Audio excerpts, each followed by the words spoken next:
Welcome to this explainer. Look, if you want to know where the real energy and attention are flowing in tech right now, forget the giant general AI models for a second. We are in the middle of a massive paradigm shift. General AI is actually hitting a wall, while highly focused, specialist AI is absolutely sprinting ahead. Today, we're unpacking a breakthrough that's shaking up the industry, specifically how a specialist model named LeanMarathon just completely auto-formalized advanced math.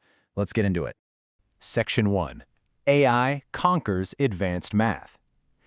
To really understand this shift, we have to start with the stark reality of how those big frontier models are doing with complex, long-term engineering tasks right now. This comparison brilliantly illustrates the current divide. You see, general frontier models are genuinely stalling out. There's this new benchmark called SWE Marathon, which strings together 20 multi-hour engineering tasks. Well, those generalist models resolve under 19% of them. Over hours-long runs, they literally just lose the thread. But then you look at specialist models. LeanMarathon just achieved a 100% success rate auto-formalizing complex research math. It successfully cleared every single target across 2 dense number theory papers, holding its focus over hours-long runs. This is a monumental leap. We are finally seeing AI handle rigorous, specialized logic without hallucinating or degrading over time. It really boils down to this fantastic quote, where general agents stall, specialists sprint. And the market? Oh, the market absolutely knows this. Adaption Labs is already trying to crowdsource the rest of this leap with a $50,000 auto scientist challenge. They're putting up this massive prize just to openly release more of these highly goal-adapted models. The immediate future for sure belongs to specialist AI. Section 2. The Agent Swarm Revolution. So what actually happens when we unleash these specialized agents and let them work together? The new workflow for autonomous research is just fascinating. Andrej Karpathy recently showed this off with an auto research agent. Basically, the agent gets a coding task and then, completely on its own, it conducts 700 different experiments over 2 full days. Finally, it identifies and implements optimizations that actually resulted in an 11% speed up in training a language model. People are already calling this completely hands-off, iterative workflow the Karpathy loop. We're also seeing the swarm approach totally revolutionize search architectures, like with Perplexity's new search as code. The old way, where an AI searches for one thing, reads it, then searches again, is just way too slow. It creates crazy high latency and clutters up the context window. So instead, the AI now writes a custom mini program to just do all the necessary searches concurrently. It deploys a temporary swarm, gathers everything at once, and completely eliminates that latency bottleneck.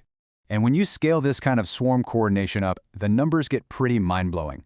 2,000. That is the peak number of concurrent autonomous agents deployed to build a project called FastRender.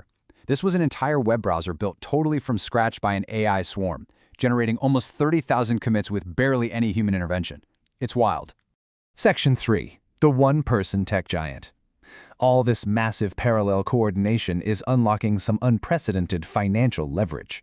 The market is reacting super aggressively to what these agents can output. Meta reportedly snapped up Manus AI for around $4 billion. And what's crazy about Manus AI is they raised to $100 million in annual recurring revenue in just 9 months. You only get that kind of insane valuation and revenue velocity with agentic leverage.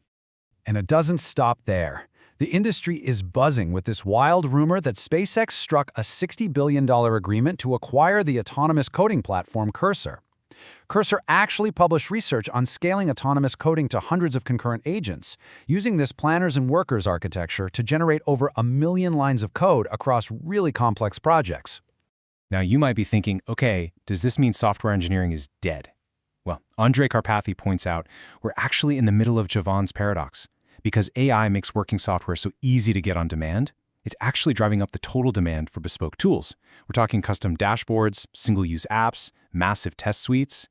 These agents aren't eliminating work, they're multiplying human output and just making us far more hungry for software.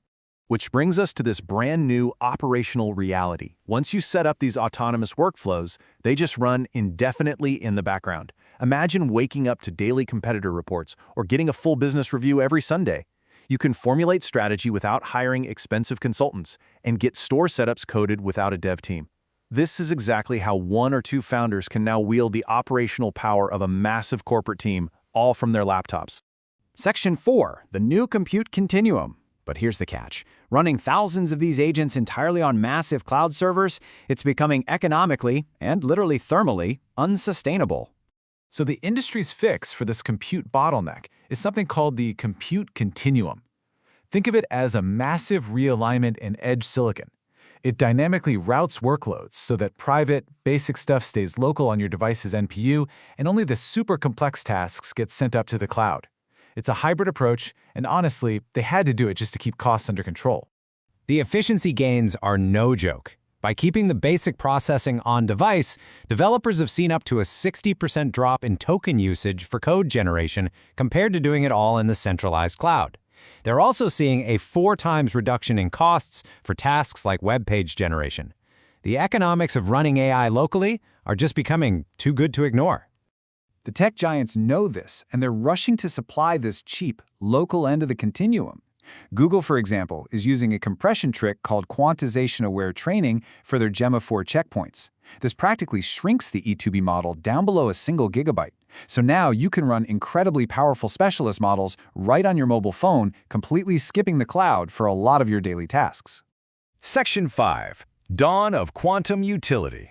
Finally, to push the absolute limits of what these agent swarms can calculate, especially for that heavy cloud routing, the hardware is leaping into a whole new paradigm.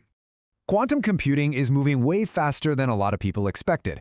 We jumped from IBM hitting 1,000 qubits in 2023 to them debuting a 1,386-qubit chip this year. And there is serious money behind this momentum, over $2 billion in proposed US chips funding for quantum, with IBM alone planning a $10 billion investment to hit their quantum Starlink target by 2029. But it's not just about raw power anymore. Companies are looking for stability.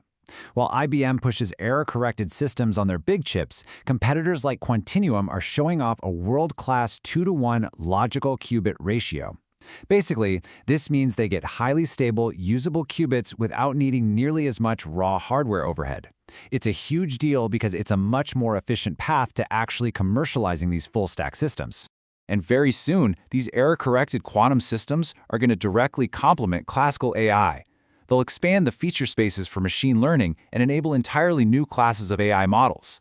Imagine these autonomous agent swarms suddenly having the underlying power to solve massive computational bottlenecks, like instantly running complex financial scenario generation or doing multi-phase modeling for advanced chemistry.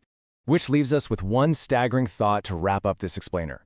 When specialist AI, like the LeanMarathon model we talked about earlier, fully converges with these massive agent swarms, edge computing, and eventual quantum utility, what actually happens to the global economy when an autonomous scientist can invent, optimize, and execute an entire business plan straight from a laptop? It is a profound shift, and we are watching it happen in real time. Thanks so much for joining me to unpack these sources, and I'll catch you in the next explainer.